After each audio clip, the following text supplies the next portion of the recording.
আসসালামু আলাইকুম।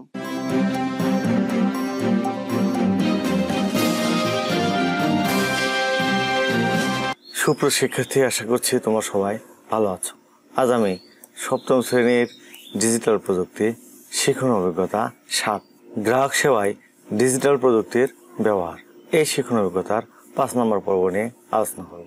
সুপ্রিয় শিক্ষার্থী, গত পর্বে আমরা এই ফ্লো চার্ট কিভাবে পূরণ করতে হবে সেটি দেখিয়েছিলাম।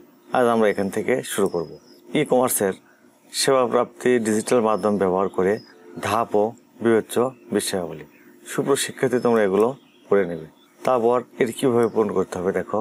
এখানে নাম লিখবে, এখানে ঠিকানা, এখানে বিভাগ, এখানে উপজেলা, এখানে জেলা এবং এখানে ফোন নম্বর। আশা করছি তোমরা এগুলো লিখতে পারবে। তারপর সেশন 5 সেবাসমূহ প্রাপ্তির ধাপগুলো চিহ্নিত করে নির্দেশিকা তৈরি। আগের সেশনগুলোতে আমরা বিভিন্ন কাজের মাধ্যমে নাগরিক সেবা ও ই কমার্সের সেবার ধাপগুলো চিহ্নিত করতে পেরেছি। আজ আমরা এই ধাপগুলো নিয়ে কয়েকটি নির্দেশিকা তৈরি করব, যা আমাদের ভবিষ্যৎ প্রয়োজনে ব্যবহার করতে পারব। আমরা সম্পূর্ণ শ্রেণী 6 দলে ভাগ হব। প্রতিটি দল নিচের প্রদত্ত কাজগুলো করব। দেখো, প্রথম দল কাজ করবে সেবা প্রাপ্তির সাধারণ নিয়মাবলী।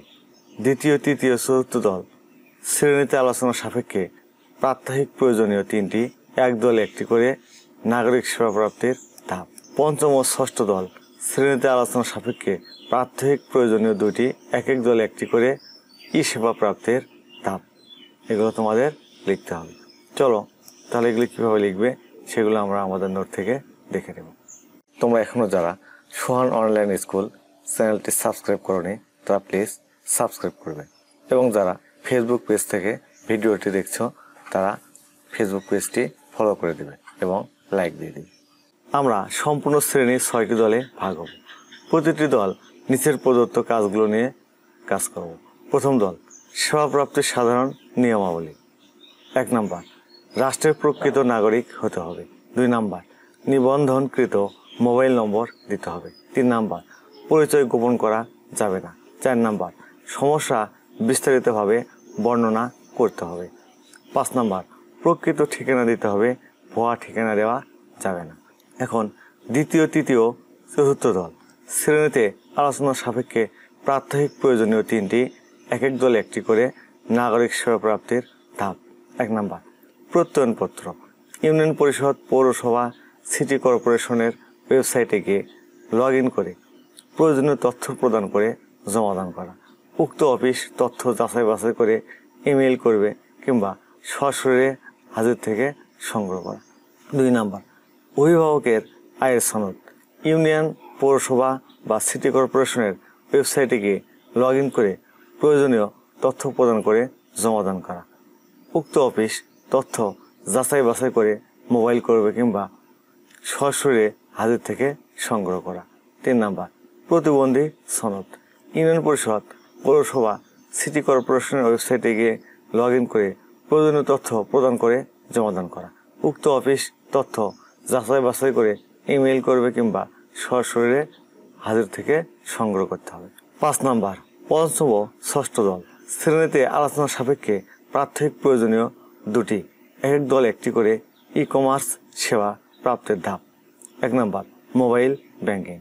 প্রথমে উক্ত সেবাদানকারী প্রতিষ্ঠানে একটি অ্যাকাউন্ট খুলতে হবে। অ্যাকাউন্ট খোলা শেষে প্রতিষ্ঠানের মোবাইল অ্যাপস দিয়ে কিংবা ম্যানুয়ালি তাদের নির্দেশনা মেনে টাকা পাঠানো কিংবা গ্রহণ করা যায়। 2 নম্বর, ঘরে বসে পণ্য ক্রয়। বিভিন্ন অনলাইন মার্কেট প্লেস থেকে পণ্য নির্বাচন করে বিভিন্ন মোবাইল ব্যাংকিংয়ের মাধ্যমে টাকা পেমেন্ট করে উক্ত প্রতিষ্ঠানের নির্দেশনা মেনে ঘরে বসেই পণ্য ক্রয় করা যায়। সুপ্রিয় শিক্ষার্থী, তোমরা এভাবে এই কাজগুলো করবে। আমাদের নিশ্চয়ই মনে আছে আমরা বিদ্যালয় পত্রিকা তৈরি করেছিলাম। নির্দেশিকা অনেকটা সেরকম হবে। নির্দেশিকাতে যেন আকর্ষণীয় হয় সেজন্য প্রতিটি দল প্রতিটি বিষয়ের জন্য তথ্যচিত্র বা ইনফোগ্রাফ তৈরি করব। এই অভিজ্ঞতা বা অধ্যায়ের শেষে খালি যে 2টি পৃষ্ঠা দেওয়া আছে আমরা সেগুলোতে কাজ করব। কাজ শেষে সেই পৃষ্ঠাগুলো একসঙ্গে করে একটি নির্দেশিকা তৈরি করব এবং তা আমাদের লাইব্রেরিতে সংরক্ষণ করব। সুপ্রিয় শিক্ষার্থী, তাহলে আশা করছি এই কাজটি কীভাবে করতে হবে তোমরা সেটি বুঝতে পেরেছো। আজ তাহলে এখানে শেষ করছি। আগামী পর্বে আমরা সিজন 6 থেকে শুরু করব। সুপ্রশিক্ষার্থী, তোমরা এখনও যারা আমার চ্যানেলটি সাবস্ক্রাইব করোনি তারা প্লিজ সাবস্ক্রাইব করবে এবং ভিডিওতে লাইক দিয়ে দেবে। আল্লাহ হাফেজ।